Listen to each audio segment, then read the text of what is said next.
Kapan yan nga? Ito yung yung modernong pang lagay ng pataba. Saan natin lalagay yan, Kap? Eh dyan, sa tanglad.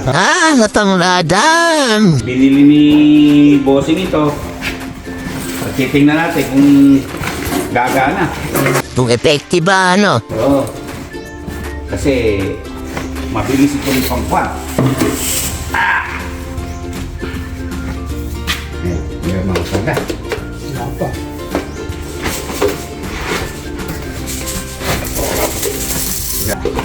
Nakukonsume.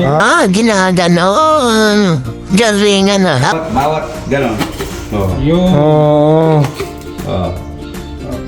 Alin ang unahin natin gawin? yan, hindi pa napapatabaan to. Yan. Testingin natin. Let's go! I-actual natin.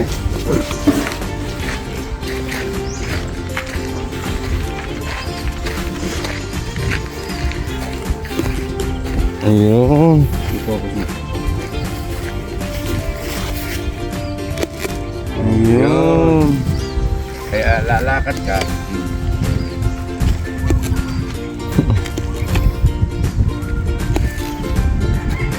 Sapat na yung ganyan na konti, Kap, ano? Kasi kakatas naman yan eh, no? Na. May adjustment ito kung gusto mo ng mas marami.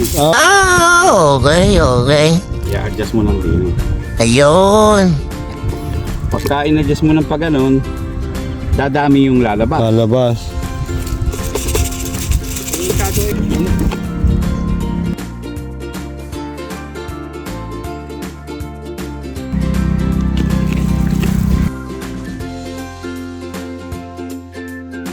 Ano bigay niyan sa tanglad natin, Kap? Ito pampadahon, ito pampalago. Pampalago. Urea to eh. Urea. Yung tanglad kasi hindi naman kailangang pamungahin. Kaya urea lang ang kailangan nito. Para magdahon, ano ka? Umusbong. Dahon ang kailangan niyang ibuga. Ang galingan yan, ano? Ala ko tubig ang nilalagay dyan. Yung parang pambomba sa palay. Kaya yung TikTok eh minsan eh okay din eh. Dami nga tututunan din eh, no?